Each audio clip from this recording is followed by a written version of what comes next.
Your thoughts are not who you are. What is she doing? Cassie. Oh, hi, gorgeous. Hello. Sorry, a little interception. But what I was trying to say is your thoughts are not you. There was multiple studies done, and I'm pretty sure it's actually proven now that when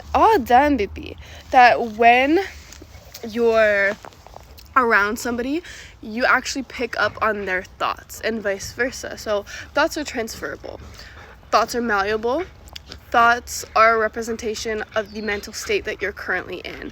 So for example, if you're in a very negative mental headspace, your thoughts are going to represent that. If you're in a happy mental headspace, your thoughts are also going to represent that.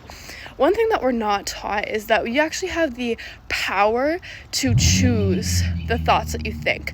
And I'm not saying like, oh, I pick this one, but you have the power to say, no, I don't want that thought, and yes, I want more of this thought. So for example, say you have a thought, a limiting belief. Say you're trying to manifest more abundance in your life, and you have a thought come up being like, so many people already have abundance, like there's not enough for me. You have the ability to be like, no, I don't.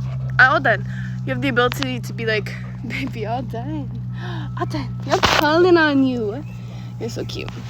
You have the ability to be like, no, I actually don't choose that thought. I choose this instead.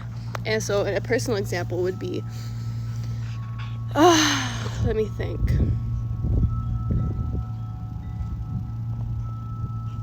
Just having a moment. I love life. Like, there's a butterfly.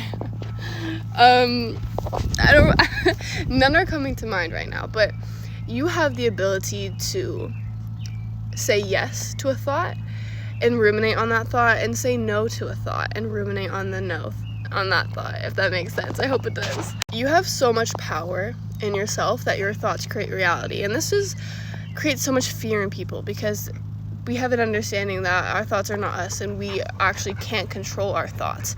You get to a point where it becomes automatic. The positive thoughts become automatic, and even when you do have a bad thought, it becomes automatic to switch them into positive thoughts.